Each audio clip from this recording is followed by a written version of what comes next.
Hello students, welcome to Sanjeet Rai tutorial classes.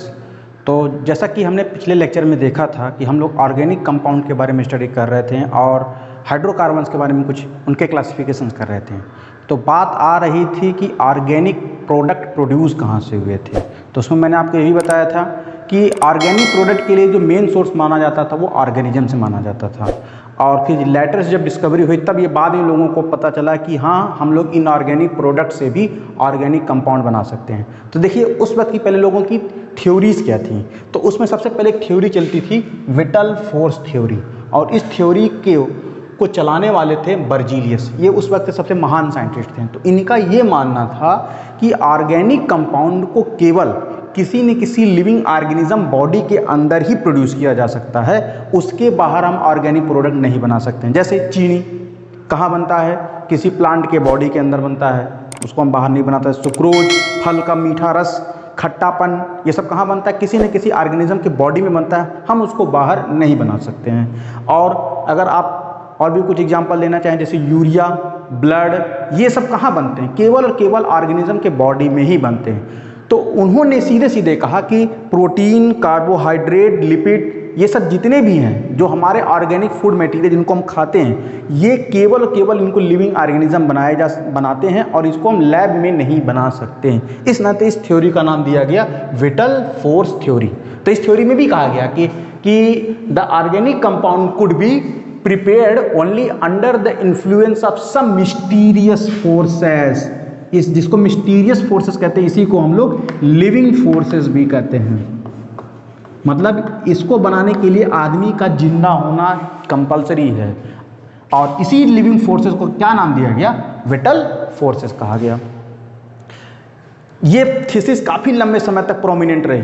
लोग इसके against में कुछ नहीं कहते थे। तो एक दिन अनफॉर्चुनेटली 1828 में एक साइंटिस्ट थे, उनका नाम था होलर, और वो लैब में एक अनायास एक एक्सपेरिमेंट कर रहे थे। क्या कर रहे थे कि वो अमोनियम क्लोराइड को पोटेशियम साइनेट के साथ गर्म कर रहे थे।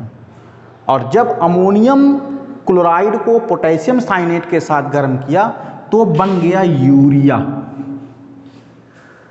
और क्या बन गया? KCl। और हम सभी जानते हैं यूरिया क्या है? एक ऑर्गेनिक प्रोडक्ट है। यानी पूरे वर्ल्ड में लैब के रूप में सिंथेसाइज होने वाला यूरिया पहला ऑर्गेनिक मैटर है। और जब यूरिया बना तब लोगों को ये विश्वास हुआ कि हाँ, हम ऑर्गेनिक प्रोडक्ट को हम लोग लैब में अंदर बना सकते हैं। जैसे यूरिया बनता कहाँ है? ये जाहिर सी बात है किसी भी ऑर्गेनिज्म का एक्सक्रीटरी वेस्ट प्रोडक्ट है, और इसका सिंथेसिस केवल हमारे बॉडी के लीवर में होता है, और लीवर से ही इसको बनाते हैं। तो यानी यूरिया बनना है तो आपको लीवर चाहिए, और लीवर एक लिविंग ऑर्गेनिज्म है। तो लोगों को ये विश्वास था कि यूरिया बॉडी के बाहर बन ही नहीं सकता। लेकिन होलर ने उस विटल फोर्स थ्योरी को डिस्कार्ड किया। उन्होंने कहा नहीं, ऐसी कोई बात नहीं है। हम बहुत सारे ऑर्गेनिक मैटर को हम लोग क्या कर सकते हैं? लैब के अंदर सिंथेसाइज कर सकते हैं। आपने एवोल्यूशंस में आपने ये भी देखा होगा कि एक साइंटिस्ट है, उनका नाम था स्टैनले मिलर। उन्होंने बहुत सारे ऑर्गेनिक मैटर को एक फ्लास्क के अंदर बनाया, वो भी with the help of inorganic matter. तो ये वहाँ से भी बहुत सारे प्रोटीन, लिपिड, कार्बोहाइड्रेट, उन्होंने बहुत कुछ बनाया। लेकिन ये उस इवेंट में सबसे पहले हुआ था, इस नाते इन्हीं होलर को ही हम लोग विटल फोर्स थ्योरी के डिस्कार्डेड के रूप में जानते हैं। हाँ, तो हम डिस्कस करते हैं यूनिक नेचर ऑफ कार्बन की। तो हम सभी को पता है कि कार्बन के पास टेट्रावैलेंसी और उसकी कैटिनेशन प्रॉपर्टी है, और यही दो प्रॉपर्टी होने की वजह से पूरे यूनिवर्स में जो सबसे ज़्यादा कंपाउंड देखे गए हैं वो ऑर्गेनिक कंपाउंड के देखे गए हैं। अब क्वेश्चन ये होता है कि एक ऑर्गेनिक कंपाउंड यानी एक हाइड्रोकार्बन कंपाउंड बनाने के लिए आखिर ये दो टेंडेंसी किस प्रकार से उसके इतने ज़्यादा वेरियस फॉर्म को प्रोड्यूस करती है। तो देखिए, हम सभी जानते हैं कि कार्बन की 4 वैलेंसी होती है, और ये 4 अलग अलग एंड पे 4 अलग अलग डायरेक्शन में जुड़ सकती है। और इसकी दूसरी जो प्रॉपर्टी होती है कैटिनेशन की, यानी कार्बन अपने ही जैसे एटम के साथ जुड़ करके एक लंबी चेन बना सकते हैं। लेकिन हर बात में ये ख्याल रखना है कि कार्बन की टेट्रावैलेंसी मेंटेन होनी चाहिए।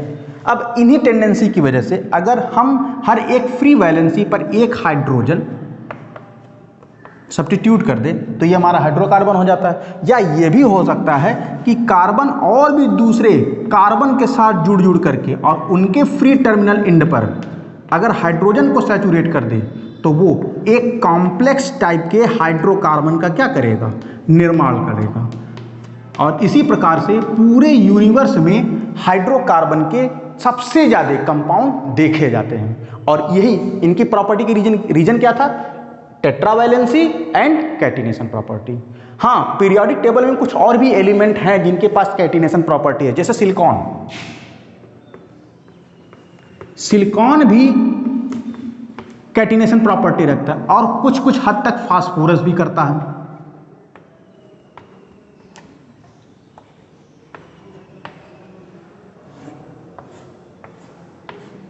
लेकिन रीजन ये है कि इनकी कैटिनेशन प्रॉपर्टी कार्बन से अधिक नहीं है। रीजन क्या है कि ये बहुत शॉर्ट इंटरवल के लिए ही ये सब बनाते हैं और बहुत लिमिटेड और वो भी विशेष टर्म और कंडीशन में, जबकि ये नॉर्मली हल्के से लोअर टेम्परेचर पर ये अपनी चारों वैलेंसी को एक्सपोज कर देते हैं और एक्सपोज करने की वजह से ये हर किसी नए मॉलिक्यूल को या एटम को अपने वैलेंसी के साथ जुड़ने का मौका देते हैं। और इनकी जो स्ट्रेंथनिंग कैपेसिटी होती है, यानी हर बॉन्ड, हर जो कार्बन कार्बन के बीच जो बॉन्ड ऑर्डर या बॉन्ड लेंथ निकलते हैं, इनकी स्ट्रेंथनिंग कैपेसिटी हर एक एटम टू एटम सिमिलर रहती है।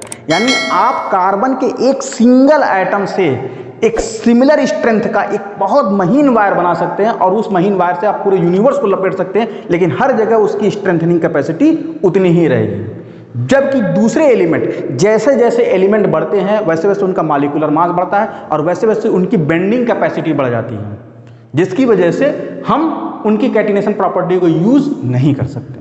Formation of bonds, single, double और triple bond of carbon in hydrocarbon chain, मतलब एक हाइड्रोकार्बन में जो कार्बन एटम होता है वो कैसे सिंगल बॉन्ड बनाता है, कैसे डबल बॉन्ड बनाता है और कैसे ट्रिपल बॉन्ड बनाता है। तो चलिए हम देखते हैं। तो सबसे पहले हम अगर एक किसी भी कार्बन एटम का फॉर्मेशन करते हैं या कार्बन सिंगल बॉन्ड, यानी यहाँ हम लिख देते हैं सिंगल बॉन्ड,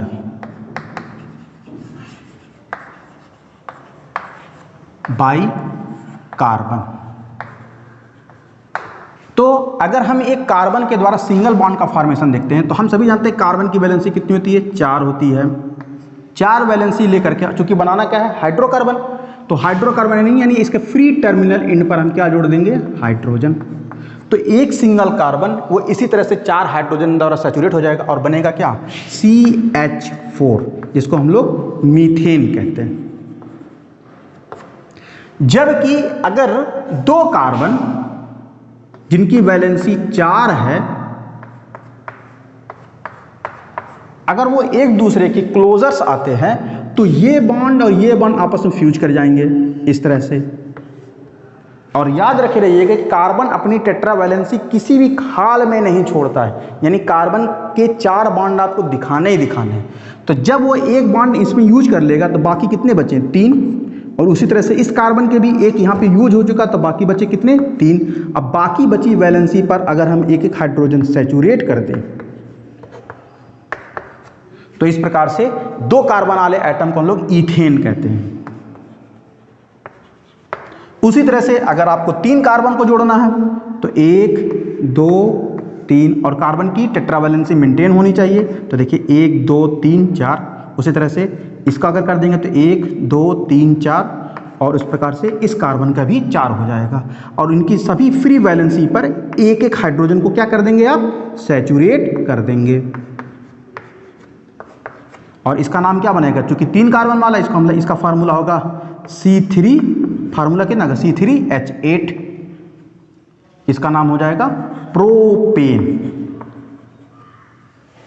तो इस प्रकार से आप कार्बन के सिंगल बॉन्ड का फॉर्मेशन ऐसे कर सकते हैं। बस आपको इतना याद रखना है कि कार्बन की टेट्रा वैलेंसी को आपको मेंटेन करना। तो स्टूडेंट्स, हम लोग आ जाते हैं अपने दूसरे टॉपिक पे, formation of double bond by carbon atom in hydrocarbon. यानी किसी हाइड्रोकार्बन चेन में कार्बन जो होते हैं डबल बॉन्ड कब बनाता है। देखिए इसके लिए एक कंडीशन है, कार्बन जब भी डबल बॉन्ड बनाएगा तो एक सिंगल एटम का डबल बॉन्ड कभी नहीं होता। यानी कार्बन को जब कभी भी डबल बॉन्ड बनाना होगा तो उसको 2 कार्बन एटम चाहिए। मतलब ये कार्बन कभी भी हवा में डबल बॉन्ड नहीं बनाएगा, इसको डबल बॉन्ड बनाने के लिए एक दूसरा कार्बन एटम चाहिए। और हम सभी जानते हैं कार्बन की वैलेंसी कितनी होती है, 4,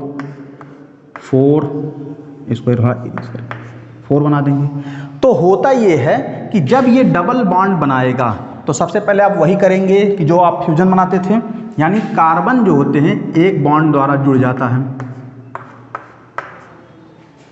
अब देखिए कार्बन डबल बॉन्ड कब बनाता है, कार्बन डबल बॉन्ड तब बनाता है जब कंडीशन टेम्परेचर और प्रेशर को बहुत ज़्यादा बढ़ा दिया जाता है और या फिर इन्वायरमेंट में सैचुरेट होने वाले हाइड्रोजन की मात्रा कम होती है। जैसे यहाँ पर आप जब सैचुरेट करते थे तो पूरी तरह से 6 हाइड्रोजन लगा देते थे, लेकिन मान लिया हाइड्रोकार्बन में कार्बन के पास केवल 4 ही हाइड्रोजन बचे हैं,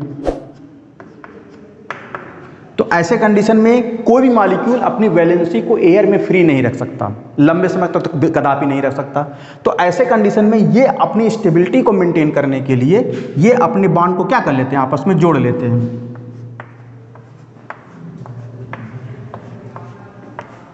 और इस प्रकार से ये कार्बन के डबल बॉन्ड का फॉर्मेशन हो जाता है।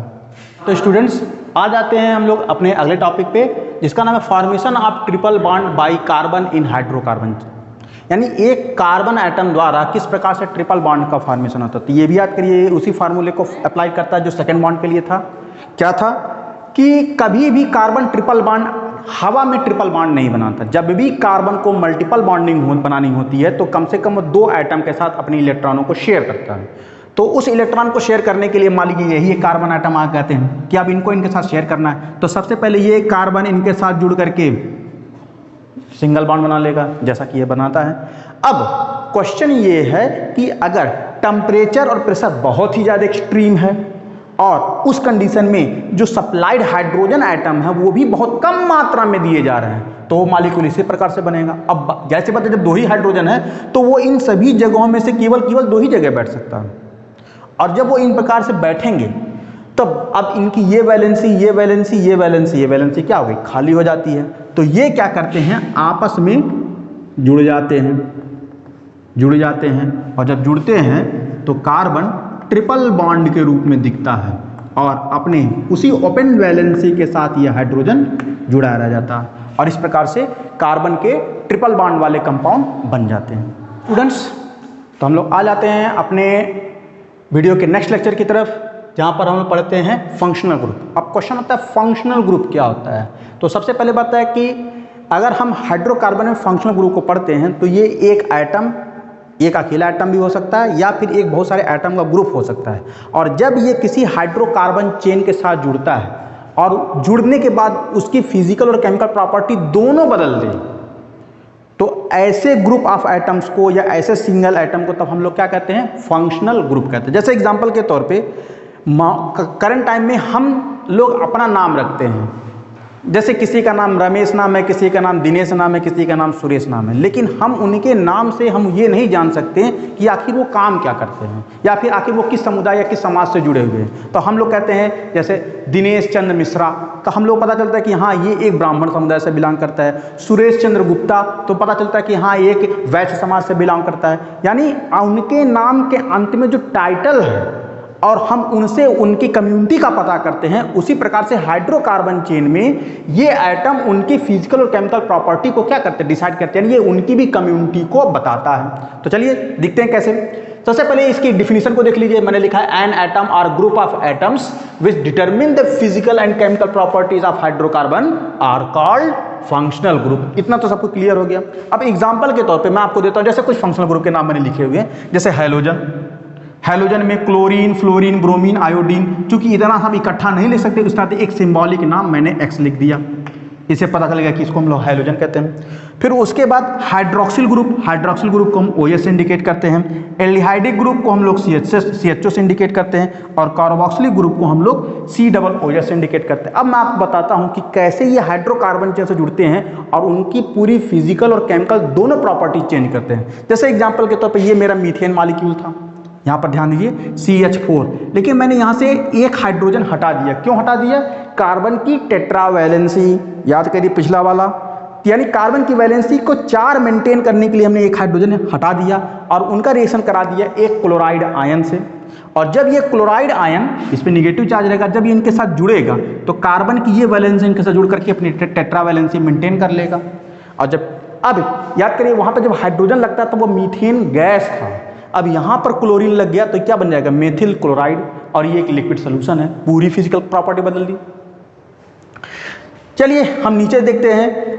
अब हम फिर दूसरा रिएक्शन कराते हैं, यानी हम लोग क्लोरीन को बदल करके इसकी जगह पे हमने OH ग्रुप रख दिया। फिर हमने वही काम किया कि वही मेथिल ग्रुप एक हाइड्रोजन रिप्लेस करने के बाद जब इसका रिएक्शन इनके साथ कराया या इनके साथ जोड़ा तो कार्बन ये फिर अपनी टेट्रा वैलेंसी कंप्लीट कर लिया। अब यहाँ पर ये बन जाएगा मेथिल अल्कोहल। उसके पहले जब हाइड्रोजन जुड़ा था तब ये गैस हुआ करता था, और अब जब OH जुड़ गया अब ये क्या किसमें कन्वर्ट हो गया, लिक्विड में। यानी अब ये वही अल्कोहल है, जैसे जैसे हाइड्रोकार्बन चेन जैसे C2H5OH, ये वही अल्कोहल है जिसको पीने के बाद आप लोगों ने देखा होगा कि नदी नालों में गिरे पड़े होते हैं, उनकी देश दुनिया की कोई खबर नहीं होती है। उसी तरह से अब हम चौथी ग्रुप को बनाते हैं, यानी चौथी प्रॉपर्टी बनाते हैं। यहाँ पे देखिए, ये देखिए ये मेथिल ग्रुप है और ये CHO ग्रुप है, COOH ग्रुप है, और COOH ग्रुप जब जुड़ता है तो क्या बनता है, एसिटिक एसिड बन जाता है। मैं आपकी तुलना एक बहुत कॉमन सेंस से कराता हूँ। जैसे हमारे भारतीय समाज में या किसी भी समाज में लड़कियों की जात डिसाइड नहीं की गई है, और जब लड़कियों की जात डिसाइड नहीं की तो उन्हें जिस भी सभ्य समाज या कम्युनिटी से उनको जोड़ दिया जाता है तो वो उस समाज की मानी जाती है। जैसे अगर हमने कह दिया ये वो मेथिल ग्रुप हमारी कन्या ग्रुप है और ये वो फंक्शनल ग्रुप है जो शादी के बाद वो अटैच करती हैं। अगर लड़की पहले किसी और कुल में थी, लेकिन मान लीजिए मिश्रा खानदान से जुड़ती हैं तो ये मिश्रा गोत्र की हो जाएंगी। अगर मान लीजिए OH हमारा शुक्ला ग्रुप है और वही लड़की में अगर शुक्ला ग्रुप में उनकी खानदान की शादी हो जाती है तब वो शुक्ला गोत्र की कहलाएंगी। अगर हमने कह दिया कि ये हमारे उपाध्याय खानदान की हैं तो ये हमारे उपाध्याय खानदान में जुड़ जाएंगी।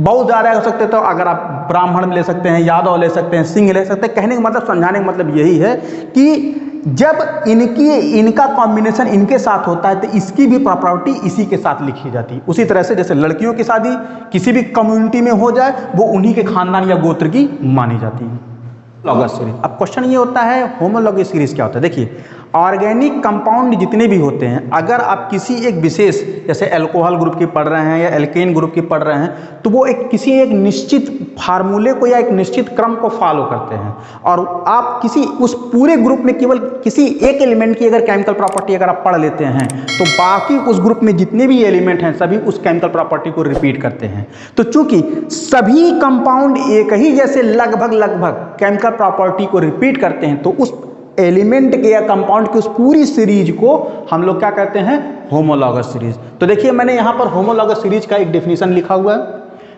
ए series are a group of organic compound having similar structural formula, जिनका सिमिलर स्ट्रक्चरल फार्मूला हो, सेम फंक्शनल ग्रुप और जिनका फंक्शनल ग्रुप भी सेम हो, हैंस सिमिलर केमिकल प्रॉपर्टीज। और लास्ट में और क्या सिमिलर होना चाहिए, उनकी केमिकल प्रॉपर्टी भी सिमिलर होनी चाहिए, जैसा कि मैंने पहले कहा था। तो ऐसे ही सीरीज को हम लोग क्या कहते हैं, होमोलॉगस सीरीज। अब मैं आपको यहाँ पे एग्जांपल देता हूँ। जैसे अगर आप एक एल्केन सीरीज की होमोलॉगस सीरीज की बात करते हैं तो हम सभी जानते हैं यहाँ पर इनका फार्मूला CnH2n+2 है। तो इस ग्रुप के जितने भी होंगे सभी इसी फार्मूले को अप्लाइड होंगे। अब क्वेश्चन कैसे, जैसे हम मीथेन बनाते हैं तो यहाँ पर हम मीथेन को थोड़ा सा अलग बनाते हैं। इस तरह से लिख सकते हैं कि नहीं लिख सकते हैं, बिल्कुल लिख सकते हैं। अब हम क्या करेंगे, जब इसको होमोलॉगस सीरीज बनाना होगा तो हमको इस फार्मूले को फॉलो करना पड़ेगा। जैसे जैसे कार्बन चेन की लेंथ बढ़ाएंगे तो हम इसमें क्या ऐड कर देंगे, CH2 ऐड कर देंगे। तो अगली बार जब ये होगा तो CH2 ऐड करने पर ये CH3 हो जाएगा, ये CH3। तो ये इसको हम लोग मीथेन कहते थे और इसको हम लोग ईथेन कहेंगे। और अगर हम एक CH2 फिर ऐड करेंगे तो देखिए ये हमारा CH3 रहेगा, CH2 हमारा एक्स्ट्रा बढ़ गया, और ये क्या हमने मेथ प्रोपेन। और उसके बाद लास्ट में आप यहां पे देखिए CH3 CH2 CH2 CH3। हर बार यहाँ पर एक बार भी CH2 नहीं है, यहाँ पर एक CH2 ऐड हुआ तब CH3 हो गया, फिर यहाँ पर एक CH2 तो CH2 के बगल में CH2, फिर CH2। अब इस प्रकार से मेथ एथ प्रोब यहाँ बनेगा ब्यूटेन। उसी तरह से सेम आप यहाँ पर भी आप लिखना सकते हैं HCHO, ये एक एल्डिहाइड है, और फिर यहाँ पर CH3 CHO CH3 CH2 CHO, और यहाँ पर CH3 CH2 CH2 CHO। तो इस प्रकार से आप उनकी पूरी एक सीरीज बना सकते हैं। ये एल्केन की होमोलॉगस सीरीज है और ये एल्डिहाइड की होमोलॉगस सीरीज है। उसी तरह से आप अल्कोहल की भी होमोलॉगस सीरीज बना सकते हैं। बनाने का तरीका उसका भी सिमिलर होगा, इसी तरह से बना दीजिए। अगर आप अल्कोहल बना रहे हैं,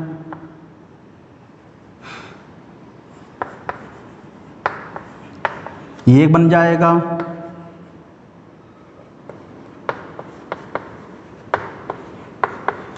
यानी अगर हम इनको इनडायरेक्टली लिखें तो यहाँ पर CH2N टाइम्स लिख करके लास्ट में OH लिख सकते हैं, तो बन जाएगी ये अल्कोहल की होमोलॉगस सीरीज।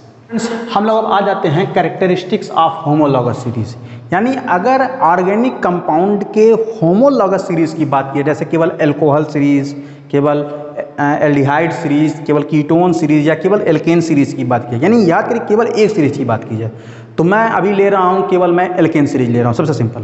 तो ये कह रहा है कि अगर कोई होमोलॉगस सीरीज है तो उसकी कौन कौन सी कैरेक्टरिस्टिक प्रॉपर्टी, यानी उसके हाइड्रोकार्बन चेन है, उसके फार्मूले में, उसकी केमिकल प्रॉपर्टी में और उसके दूसरे फिजिकल प्रॉपर्टी में क्या क्या सिमिलरिटीज दिख सकती हैं। तो देखिए सबसे पहले कह रहे हैं कि each homologous series have a general formula, यानी जितनी भी होमोलॉगस सीरीज यानी ऑर्गेनिक कंपाउंड की जितनी भी सीरीज की आप स्टडी करते हैं, अल्कोहल, फिनॉल, कीटोन एक्सेट्रा, तो इन सब का अपना एक निश्चित क्या होता है, फार्मूला होता है। देखिए जैसे एल्केन का CnH2n+2, अल्कोहल का CnH2n+1 OH और एल्डिहाइड का CnH2nO, और इसको हम लोग जनरली लिख सकते हैं CnH2n+1 CHO। मैंने CHO ग्रुप की वजह से इसको अलग कर दिया। ये यानी हर होमोलॉगस सीरीज का अपना एक केमिकल प्रॉपर्टी होता है। दूसरा है each any two adjacent member of homologous series, यानी अगर हम दो होमोलॉगस मेंबर की तुलना करें, मतलब हम ईथेन की तुलना हम प्रोपेन से करते हैं, तो आपने क्या कहा है कि homologous series differ by CH2 unit, वो एक दूसरे के साथ कितने में क्या अंतर पे आएंगे, CH2 के अंतर। जैसा कि आप देख रहे हैं अगर CH3 है तो अगला जो ग्रुप आएगा वो CH2 के डिफरेंस की वजह, यानी इसमें आप ये CH3 बार बार कॉमन दिखेंगे और डिफर किसका दिखेगा, CH2। यहाँ पर भी देख लीजिए, यहाँ पे CH3 कॉमन है और आपको CH2 दो डिफर में आ जाएगा। यानी किसी भी सीरीज की तुलना करेंगे, यानी ये इसे इसका अंतर कितना CH2 का, हमने कहा था ये इससे कितने का अंतर है CH2 का, यानी दो नियरेस्ट एटम के बीच में कम से कम CH2 का डिफरेंस आता है। तीसरा क्या कहलाता है, the molecular mass of two adjacent homologous series, जैसे इस होमोलॉगस सीरीज का मॉलिक्यूलर मास और इस होमोलॉगस सीरीज का molecular mass differ by 14 AMU, तो उनके बीच में कुल कितने का डिफरेंस आता है, 14 का डिफरेंस आता है। आइए देख लेते हैं कैसे। हम सभी जानते हैं अगर हम एक मोटा एटॉमिक मास की बात करें तो ये CH3 इसका मॉलिक्यूलर मास बराबर हो जाए, यानी ये इससे कैंसिल, और ये CH3 इसके CH3 यानी ये इससे कैंसिल। मैं अंतर बता रहा हूँ तो आप देखेंगे यहाँ पर कितने का डिफरेंस आ रहा है, यानी कार्बन 12 और 2 हाइड्रोजन, मतलब कितना आ जाएगा 14। यानी अगर आप ऐसे दिखाना चाहें तो ये हो जाएगा 12 3 17 और 12 3 17, तो 17 17 दूनी 34 और 34 और उसमें आप 14 ऐड कर दीजिए तो हो जाएगा 48, और यहाँ पर कितना हो जाएगा 17 दूनी 34, यानी अब देखिए 48 माइनस 34 कितना डिफरेंस आ रहा है 41। इसका टोटल मॉलिक्यूलर मास 34 और इसका टोटल मॉलिक्यूलर मास 48, कितने का डिफरेंस आ रहा है 14 का। तो उसी तरह से तीसरा कह रहा है कि चौथा कह रहा है कि the member of homologous series have same functional group, same chemicals and same functional group, so chemical properties are similar. जैसा कि मैंने पहले कह दिया था कि जैसे मैंने कह दिया था CH3